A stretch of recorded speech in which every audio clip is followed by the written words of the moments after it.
Hello everyone, welcome to G Centric. और electrical machine आज से ओरिजिनली स्टार्ट हो रहा है। पिछले लेक्चर में एक इंट्रोडक्शन पार्ट था जिसमें मैंने सिलेबस के बारे में बताया था। अब स्टार्ट करते हैं बेसिक प्रिंसिपल ट्रांसफार्मर का। ठीक है, तो बेसिक प्रिंसिपल क्या है? इसका बेसिक प्रिंसिपल है Faraday law of electromagnetic induction.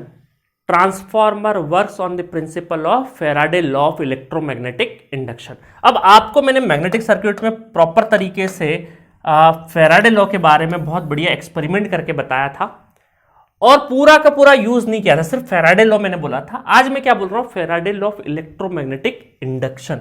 तो इस इंडक्शन वर्ड का मतलब क्या है? तो अगर मैं पूछूं नॉर्मली, अभी आप मशीन से हट जाइए, नॉर्मली मैं बोलूं कि आप इंडक्शन मशीन से क्या, सिर्फ इंडक्शन वर्ड से क्या समझते हैं? इंडक्शन का मतलब है सर, कहां कहां सुना इंडक्शन? इंडक्शन सर हमारे घर में भी इलेक्ट्रिक वाला इंडक्शन है ना, वो भी है। दूसरा है जब भी आप कॉलेज में या कहीं नई जगह पे या जॉब में कहीं एडमिशन कॉलेज में जब एडमिशन लेते हैं या जॉब में आपका पहला दिन होता है तो एक ओरिएंटेशन सेशन होता है कॉलेज में या जॉब में भी। आप वर्क किसी भी नई जगह पे, किसी वर्किंग प्लेस हो चाहे कॉलेज हो, एक ओरिएंटेशन प्रोग्राम होता है। उसे ओरिएंटेशन प्रोग्राम को बोलते हैं इंडक्शन प्रोग्राम। क्या बोलते हैं? Induction programme. उस इंडक्शन प्रोग्राम में क्या होगा? एक बंदा स्टेज पे चढ़ता है ना, एक बंदा, क्या बहुत पूरा प्रोग्राम होता है। वहाँ के जो सीनियर मोस्ट लोग होते हैं वो जुड़ते हैं, स्टेज पे खड़े होते हैं और आपको वहाँ से स्पीच देते हैं कि यहाँ पे आप बहुत बढ़िया है, बहुत बढ़िया कॉलेज में आ गए हो, यहाँ तो आपका भविष्य सुनहरा हो जाएगा, बहुत बढ़िया कंपनी में आ चुके हैं, अब तो यहाँ पे आपकी ग्रोथ पक्का है। और आप हाईली वहाँ पे जब बैठे हैं, आप नेक्स्ट है ना, स्टेज से नीचे जो कुर्सियाँ लगी वहाँ पे जब आप बैठे हैं तो आप अचानक से मोटिवेट होते, फील गुड करते कि हाँ बहुत बढ़िया कॉलेज में आ गए, बहुत बढ़िया कंपनी में आ गए, है ना। वो बात अलग है कि कॉलेज खत्म होते होते अपने कॉलेज को खूब गालियां बकते हैं, बट उस दिन बहुत हाईली मोटिवेट हो जाते हैं। अब इस प्रोग्राम का नाम क्या है? Induction programme. क्या है इसका नाम? Induction programme. अब इंडक्शन प्रोग्राम वर्क कैसे किया? आप मोटिवेट कैसे हुए? एक बंदे ने जो स्टेज पे खड़ा था उसने एक स्पीच दिया, एक मोटिवेशनल स्पीच दिया, उसको आपके कानों ने सुना और आपकी बॉडी रिएक्ट करी और आप हाईली मोटिवेटेड हो गए। आपका ब्लड जो है वो सर्कुलेट करने लग गया, थोड़ा सा गर्म हो गया, है ना, और मजा आ गया आपको कि हाँ बहुत बढ़िया फील आया। तो हुआ क्या? इफेक्ट हुआ। एक क्या हुआ? इफेक्ट हुआ। Effect without physical touch. उस बंदे ने आपको कोई फिजिकली टच नहीं किया है, बिल्कुल एयर में कुछ बातें आई, आपके कान में लगी, कोई भी फिजिकल कनेक्शन नहीं था। तो बिना फिजिकल टच के अगर आपकी बॉडी में इफेक्ट आया है, that is called induction. Similarly यही हमारा क्या होने वाला है? ट्रांसफार्मर में होने वाला है। चलो देखते हैं, पहले ट्रांसफार्मर पे बाद में जाएंगे। तो हमने फैराडे लॉ कैसा पढ़ा था? फैराडे लॉ हमने पढ़ा था, Faraday law E equal to minus N D phi by D T, ये पढ़ा था हम लोगों ने, है ना। अब इसका पूरा डेरिवेशन भी मैं आपको करवा दूंगा आगे, जब ईएमएफ इक्वेशन हम लोग ट्रांसफार्मर की डिराइव करेंगे तब बता दूंगा। बट अभी हम लोगों ने जो पिछले मैग्नेटिक सर्किट वाले पार्ट में, मैग्नेटिक सर्किट बहुत अच्छे से पढ़ना, जिन लोगों ने मैग्नेटिक सर्किट नहीं पढ़ा है तो जाके पढ़ना, बहुत बढ़िया तरीके से उसको कवर किया है क्योंकि वो ट्रांसफार्मर का बेस है ना। चलिए, तो इसमें ये जो नेगेटिव साइन होता है किसकी वजह से आता है? लेंज लॉ की वजह से आता है। हमने सीखा कि अगर ये फाई, तो इसका मतलब क्या है? फैराडे ने बोला कि जो फाई है ये चेंज होना चाहिए, चेंजिंग नेचर का होना चाहिए। फ्लक्स अगर टाइम वेरिंग फ्लक्स अगर हो जाए तो ये फ्लक्स क्या होना चाहिए? Change, rate of change, rate of change, rate of change with respect to time, है ना। इसलिए हम rate of change D phi by D T, differentiation क्यों है? क्योंकि रेट ऑफ चेंज को रेट अगर हमें लिखना है, रेट को हम किससे लिखते हैं? रेट ऑफ चेंज को कैसे लिखते हैं? डी बाई डी टी से लिखते हैं। टाइम के रिस्पेक्ट में तो with rate of change with respect to time हो जाएगा। तो कहीं ना कहीं हमें क्या करना है? इस फ्लक्स को चेंज करना है, चेंजिंग नेचर का होना चाहिए। और फ्लक्स चेंजिंग नेचर का होना चाहिए, दैट मीन्स कि अगर इसको हम टाइम वेरिंग फ्लक्स बना दें, टाइम वेरिंग फ्लक्स, टाइम के साथ वेरी करने वाला फ्लक्स, क्योंकि हमारा ट्रांसफार्मर तो क्या रहेगा? वो स्टैटिक डिवाइस है, वो तो हिल नहीं सकता इधर उधर, मतलब उसके कंडक्टर भी क्या है? स्टेशनरी है ना। थोड़ा बहुत ट्रांसफार्मर का आइडिया होगा। एक ट्रांसफार्मर में कोर होता है, दोनों वाइंडिंग वहीं के वहीं रखी, कहीं हिला नहीं सकता। आपने देखा हो ट्रांसफार्मर, आपके घर पे जो ट्रांसफार्मर आसपास लगा होगा वो वहीं का वहीं सदियों से खड़ा हुआ है, हिल रहा है क्या? नहीं हिल रहा है। इसका मतलब है कि अगर हमें इंड्यूस ईएमएफ क्रिएट करना है, मतलब कुछ ना कुछ मूवमेंट लाना पड़ेगा। अब रोटेटिंग मशीन में तो भाई पंखा हिल रहा है, इसका मतलब क्या है? फिजिकली कुछ ना कुछ मोशन है, कुछ ना कुछ हिल रहा है, इसका मतलब समझ रहे हैं कि कुछ ना कुछ उससे हो रहा होगा इंड्यूस ईएमएफ। मैं बहुत डिटेल में ले जाऊंगा, बहुत बेसिक से बता रहा हूं आपको अभी, है ना। बाकी चर्चा चिंता मत करना, अभी मैं बहुत डिटेल वर्जन में ले जाऊंगा आपको जब जब अलग अलग मशीन पढ़ाऊंगा। तो इसका मतलब क्या है कि हमारे पास एक ही रास्ता था कि फ्लक्स को अगर हमें टाइम के साथ में वेरी कर ले, टाइम के साथ वेरी मतलब कि साइनोसॉइडल, टाइम के साथ वेरी करने का मतलब क्या है, साइनोसॉइडल। दैट मीन्स कि अगर हम, और करंट से फ्लक्स बनता है, फ्लक्स से वापस करंट बन जाता है ना। ये तो हमने पूरी स्टोरी देखी है फैराडे लॉ में कि करंट से फ्लक्स, फ्लक्स से वापस करंट। और फैराडे की यही मान्यता थी कि उसने फ्लक्स से करंट बना दिया था, फ्लक्स से क्या बना दिया था, करंट बना दिया था, है ना। अब करंट डायरेक्टली नहीं बना था, फ्लक्स से फिर इंड्यूस ईएमएफ बना था, इंड्यूस ईएमएफ से फिर करंट बना था, ठीक है। तो इसका मतलब क्या है कि अगर टाइम वेरिंग फ्लक्स बनाना है तो टाइम वेरिंग करंट भी होना चाहिए, ठीक है। तो अब देखो, अब एक्सपेरिमेंट करते हैं छोटा सा। ये दो कॉइल ली हमने, क्या ली है, दो कॉइल, कॉइल नंबर 1 और कॉइल नंबर 2, है ना। इसको हम 1 और 2 दे देते हैं, कॉइल नंबर 1 और कॉइल नंबर 2, कॉइल नंबर 2 कहां पे लिख दें, कॉइल नंबर 2, चलो coil 2, coil number 1, coil number 2, दो कॉइल ले ली हम लोगों ने। अभी ट्रांसफॉर्मर नहीं पढ़ रहा है, अभी सिंपल दो कॉइल ले ली, इंडक्शन से मतलब समझते हैं। अब देखो हमने क्या किया, यहां पे हमने यहां पे करंट फ्लो कराया, एक करंट फ्लो कराया, कौन सा, एसी करंट वाला, प्लस माइनस की पोलरिटी यहां पे। करंट जैसे ही फ्लो कराओगे, कंडक्टर्स के अंदर करंट फ्लो कराओगे तो करंट से क्या बनता है, चारों फिंगर करंट के उसमें रखोगे तो क्या मिलेगा। अभी मैं डायरेक्शन पे नहीं जा रहा हूं, है ना, प्रॉपर डायरेक्शन में नहीं जा रहा हूं, बाकी आपको बताया मैंने, चारों उंगलियां करंट के डायरेक्शन में रखो, कर्ल करो, तो ये क्या दिखाता है, फ्लक्स का डायरेक्शन। तो जैसे ही आपका करंट रहेगा, करंट गया तो यहां पर क्या होगा, फ्लक्स जनरेट होगा, फ्लक्स लाइन जनरेट होगी, फ्लक्स लाइन जनरेट होगी। और कुछ फ्लक्स लाइंस क्या होगी, आगे इस वाली कॉइल को क्या करेगी, कट कर देगी, है ना। ये फ्लक्स लाइंस जनरेट हो रही है, फ्लक्स लाइंस जनरेट हो रही है। कुछ फ्लक्स लाइंस वहां तक, इस कॉइल तक पहुंचेगी, इस कॉइल तक पहुंचेगी, और कुछ फ्लक्स लाइंस क्या हो जाएगी, दूर चली जाएगी, है ना। कुछ फ्लक्स लाइंस ऐसे हवा में चले गई अदर, और कुछ फ्लक्स लाइंस क्या हो गई, हमारी इस कॉइल को, सेकेंड कॉइल को क्रॉस कर गई। क्या हुआ, एक कॉइल के अंदर हमने करंट दिया, एसी करंट दिया, है ना, बार बार चेंज होगा बट अभी हम लोग एक डायरेक्शन एज्यूम करके कर ली। एक कॉइल के अंदर करंट जा रहा है, करंट की वजह से फ्लक्स लाइन जनरेट हो रही है। कुछ फ्लक्स लाइंस कॉइल नंबर 2 जो पास में रखी हुई थी, इनके बीच में कोई भी फिजिकल कनेक्शन नहीं था, दूर रखी हुई थी, उसको क्या हुआ, कट किया। जैसे आप सेमिनार हॉल में जाते हो, स्टेज पर कोई खड़ा होकर बोलता है तो सारी बातें एग्जैक्ट दिमाग में थोड़ी जाती है, काम की बात जाएगी, कुछ बाहर चले जाएगी। तो सिमिलरली क्या हो रहा है कि कुछ बातें तो आपके सामने, ये स्टेज वाला बंदा है और कॉइल नंबर 2 पे आप बैठे हुए हो कुर्सी पे, आप बताइए क्या ज्ञान दे रहे हो। कुछ ज्ञान की बातें आप दिमाग में लोगे, कुछ क्या हो जाएगा, लीकेज हो जाएगा, मतलब चले जाएगा आपके दिमाग से, साइड में हो जाएगा। तो असल में क्या हुआ कि ये जो कॉइल नंबर 2 से जो टकराया है फ्लक्स, ये सारे का सारा फ्लक्स है। तो कॉइल नंबर जो 2 से टकराया है, इसको बोलते हैं हम लोग यूजफुल फ्लक्स। क्या बोलेंगे, यूजफुल फ्लक्स या फिर म्यूचुअल फ्लक्स। क्या नाम है इसका, यूजफुल फ्लक्स या फिर म्यूचुअल फ्लक्स। और ये जो फ्लक्स है, ये सारे के सारे क्या है, काम के नहीं, लीक हो गए, लीकेज हो गया, इनको बोलते हैं लीकेज फ्लक्स। क्या बोलते हैं, लीकेज फ्लक्स। तो जो हमारे काम का है, काम का कौन सा होगा, कैसे पता चला है काम का है, क्योंकि सेकंड नंबर की कॉइल पे जो अटैच हो रहा है उसी से क्या होगा, इंड्यूस ईएमएफ होगा। अभी प्रोसेस बताता हूं मैं आपको। तो इसका मतलब ये हो गया, यहां पे सेकंड कॉइल में जाने वाला जो फ्लक्स लाइन से, उसको बोलते हैं यूजफुल फ्लक्स या म्यूचुअल फ्लक्स। और जो हवा में चले गया, जो इधर उधर चले गया, उसको क्या बोलते हैं हम लोग, लीकेज फ्लक्स। हमेशा इस चीज का ध्यान मत रखना कि हवा में जाने वाला लीकेज होता है, नहीं, इस पर्टिकुलर केस में हवा में जाने वाला क्या है, लीकेज है ना। इस पर्टिकुलर में हवा में जाने वाला लीकेज, नहीं तो रोटेटिंग मशीन में जो हवा में जाने वाला वो हमारा यूजफुल होता है ना। अभी साइड में रख दो वो बात, अभी सिर्फ इसके कॉन्टेक्स्ट में हम लोग बात कर रहे हैं। तो हुआ क्या यहां पे, जैसे आपने करंट दिया, करंट के बाद क्या हुआ, फ्लक्स जनरेट हुआ, फ्लक्स जनरेट करने के बाद एक इंड्यूस ईएमएफ डेवलप हुआ, E1। कॉइल नंबर 1 है तो इंड्यूस ईएमएफ E1 डेवलप हुआ होगा।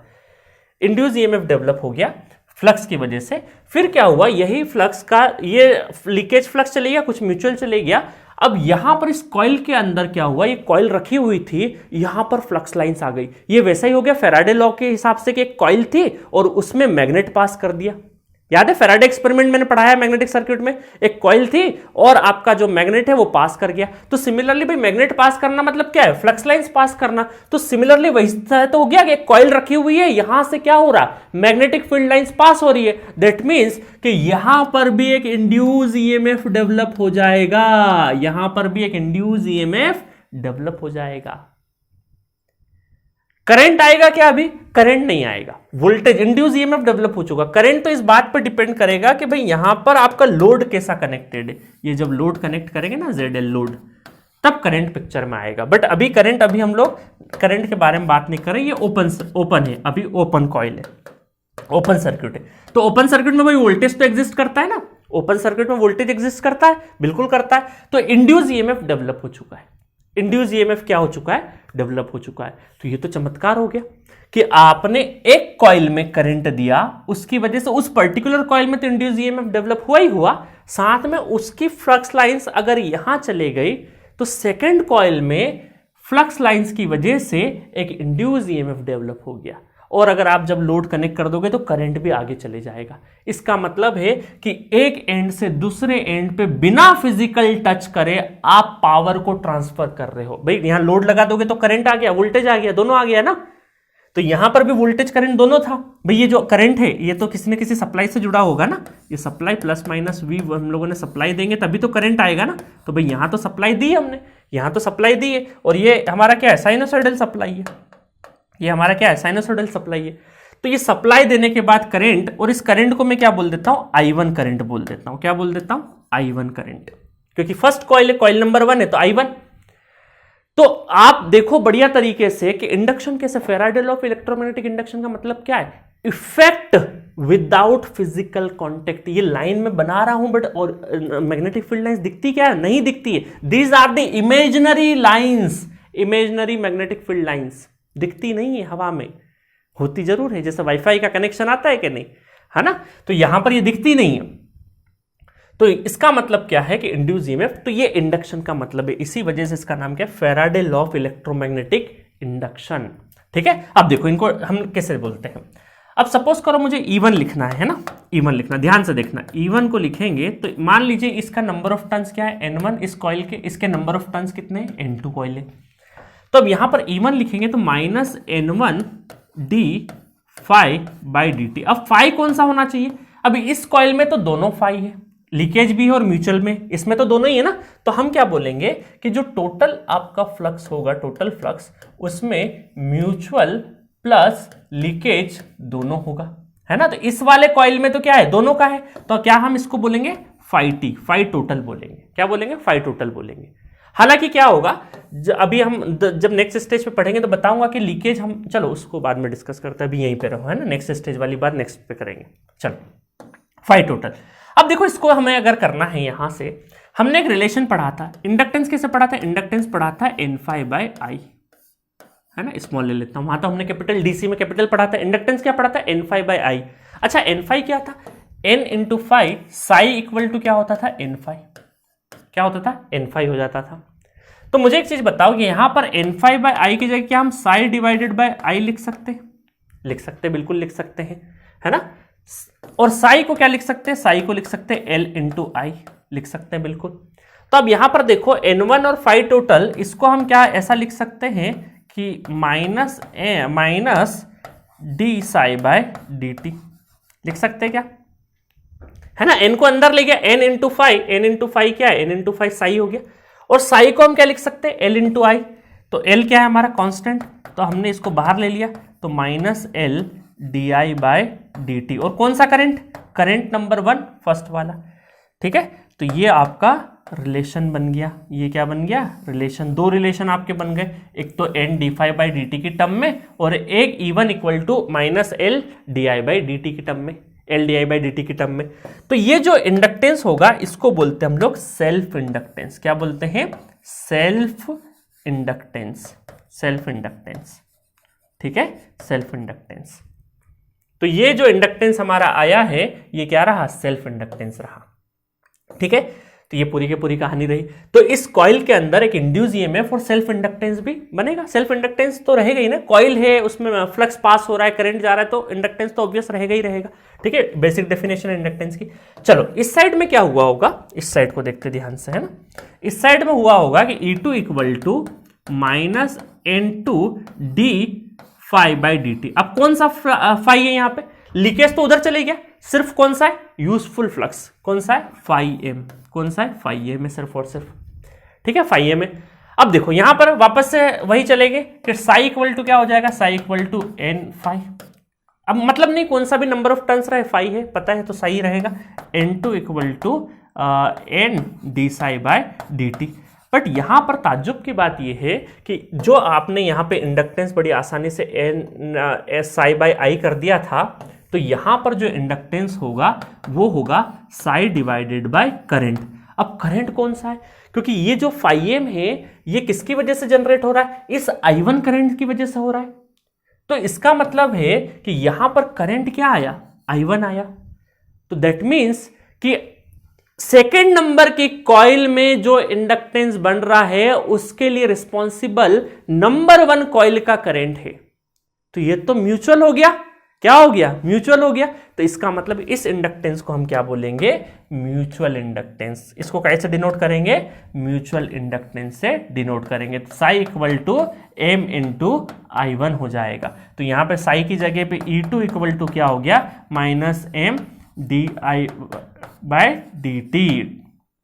तो ये हो गया आपका म्यूचुअल इंडक्टेंस।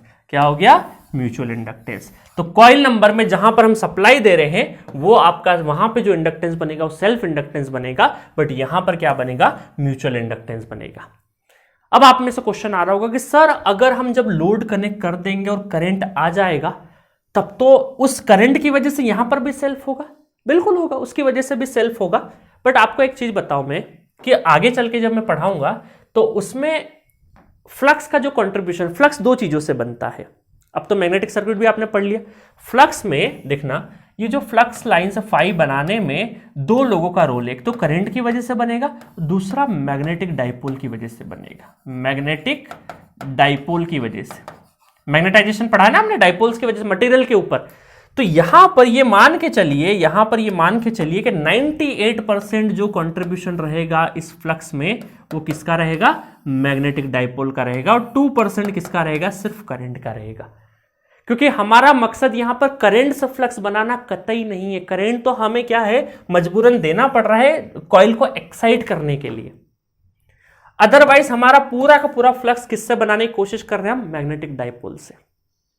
ठीक है, तो ये आपका डाउट है कि अगर यहां पे लोड लगेगा और उसकी वजह से करंट आएगा, उसकी वजह से सेल्फ इंडक्टेंस तो बहुत लार्ज नहीं होगा, बहुत ही स्मॉल क्वांटिटी में रहेगा वो।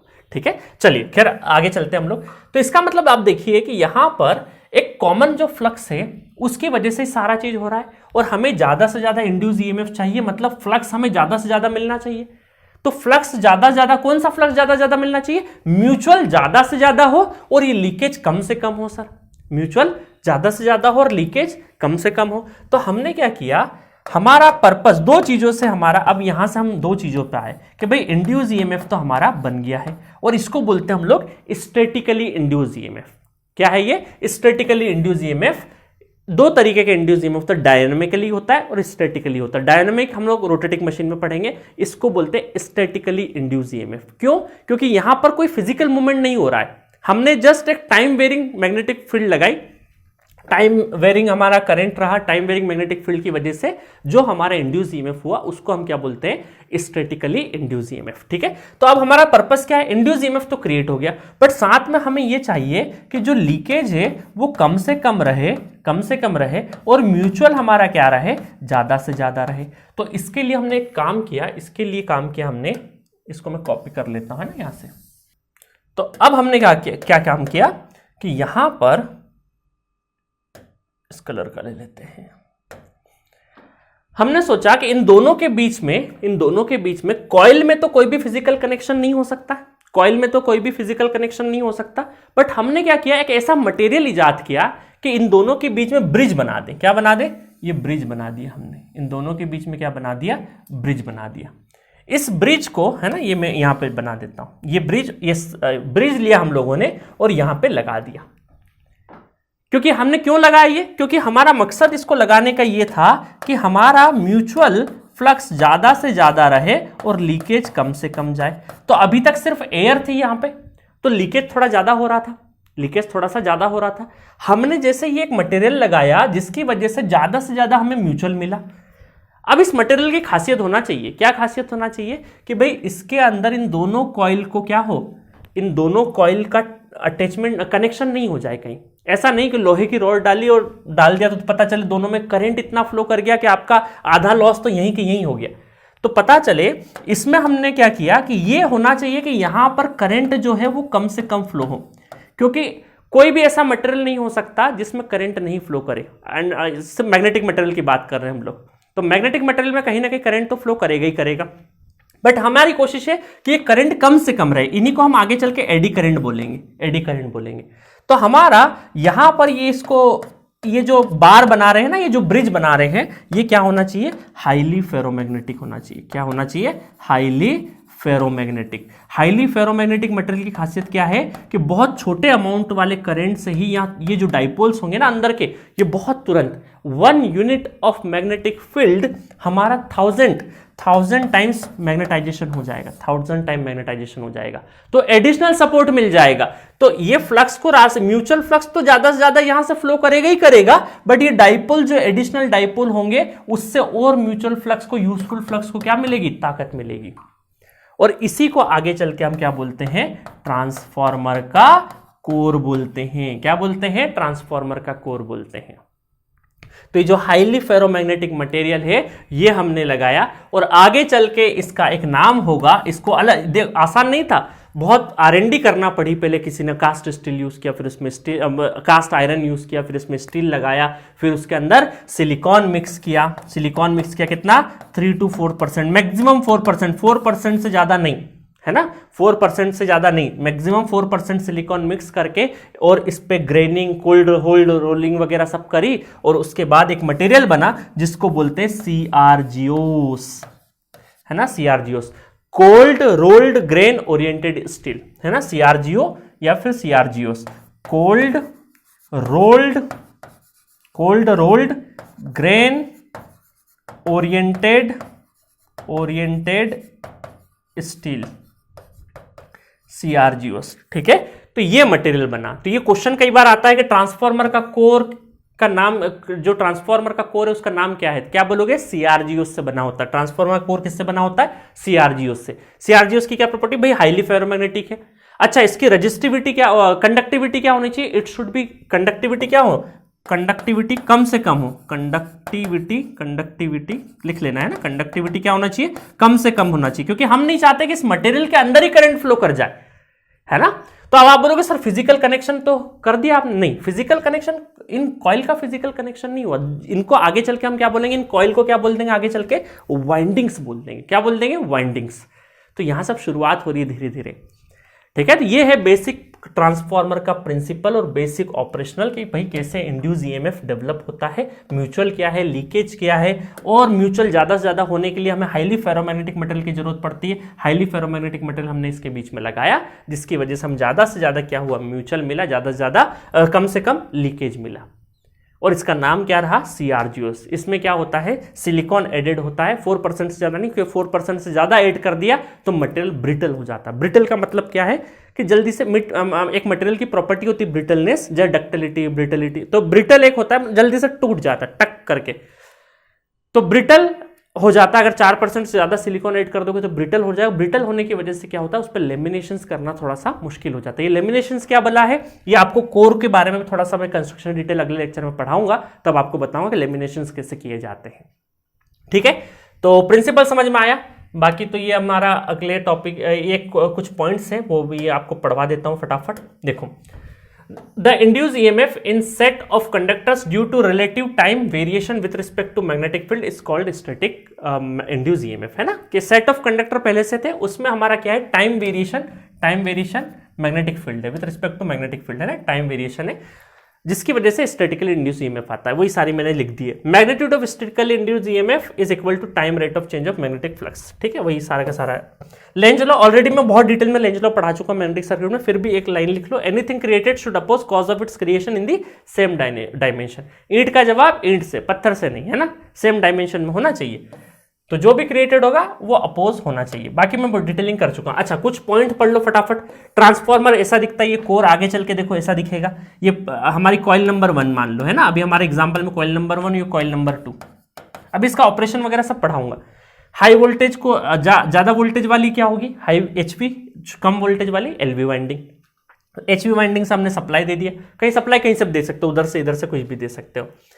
ये ट्रांसफार्मर का कोर है जो कि CRGO से बना है, CRGO से बना है ना। अभी मैं कंस्ट्रक्शन डिटेल बहुत अच्छे से पढ़ाऊंगा आपको। अच्छा, क्या क्या खासियत है इसकी? Transformer is a static device which transfer electrical power from one circuit to another circuit without change in frequency, frequency में चेंज नहीं होगा। फीचर्स क्या है? Transformer is a constant frequency device, constant frequency device, it does not change the frequency of the system. Second number, transformer is also known as a constant power device. Power दोनों side में क्या होगा? Voltage और current का up down होगा, but power क्या होना चाहिए? पावर P1 पावर, इधर का पावर और इधर का पावर क्या है? सेम होना चाहिए। बस वोल्टेज का अप डाउन करते हैं हम, क्या करते हैं? वोल्टेज और करंट का अप डाउन करते हैं। दूसरा, from one circuit to another circuit. Third number क्या है? Transformer is a constant flux device. इसका मतलब ये जो कोर के अंदर का जो फ्लक्स है ना, ये जो कोर के अंदर का जो फ्लक्स है, ये हमेशा वही बना रहेगा, कांस्टेंट बना रहेगा। स्लाइट वेरिएशन होता है, बहुत स्लाइट वेरिएशन होता है ना, क्योंकि कोई भी चीज कांस्टेंट, ऑलमोस्ट कांस्टेंट नहीं रह सकती, बट हाँ इसको फिर भी ये बहुत हद तक कांस्टेंट ही रहता है, इसलिए कांस्टेंट फ्लक्स मशीन भी ट्रांसफार्मर को बोला जाता है ना। बट अच्छे इंटरव्यूज में, यूपीएससी वगैरह के इंटरव्यू में बैठोगे तो बोलना जरूरी है कि स्लाइट चेंजेस होता है, बहुत स्लाइट, बट ये अप्रोक्सीमेटली हम ये बोल सकते हैं। आपके जेई लेवल के हिसाब से तो आपको कांस्टेंट फ्लक्स डिवाइस ही बोलना है इसको, है ना, वहां स्लाइटली नहीं लगा देना। Since its core flux remain constant irrespective power transform, तो इस कोर के अंदर का फ्लक्स हमेशा कांस्टेंट बना हुआ रहेगा। अगर इसमें थोड़ी कमी भी आएगी ना, मान लो इधर लोड लगाया, इधर थोड़ी सी कमी हुई फ्लक्स की, तो तुरंत ये बोलेगा इधर सप्लाई एंड को कि जल्दी से और आने दो, मेरी फुलफिल कर दो, मेरा जितना लेवल है उस पर पूरा का पूरा मेरा फ्लक्स बनना चाहिए, है ना। फोर्थ नंबर का एक और एप्लीकेशन समझ लीजिए, transformer is a negative feedback circuit as it satisfy Lenz law. लिखे रहने दीजिए, कभी आपके एप्लीकेशंस वगैरह में पूछ ले तो कुछ पॉइंट्स है यहाँ पे आपके, ये पॉइंट्स आपको छोटे छोटे एग्जाम्स में काम आ सकते हैं। कांस्टेंट फ्रीक्वेंसी हो गया, कांस्टेंट पावर हो गया, फ्लक्स कांस्टेंट है कि नहीं, तो इसीलिए मैंने यहाँ पे सारे के सारे पॉइंट बना दिए थे। तो मजा आया। तो एट दिस नोट ये पूरा का पूरा डिस्कशन हमारा खत्म होता है। हमने कहाँ से शुरू किया था, फटाफट देख लेते हैं। हमने सिलेबस से चालू किया था, बेसिक प्रिंसिपल से, है ना, बेसिक प्रिंसिपल से Faraday law of electromagnetic induction देखा, उसके बाद ये देखा हमने पूरा का पूरा, उसके बाद ये देखा, और इसके बाद हमने कुछ पॉइंट्स देखे और ये यहाँ तक आ गए। ठीक है, तो नेक्स्ट लेक्चर में मिलेंगे कंस्ट्रक्शन डिटेल के साथ। Okay, thank you so much.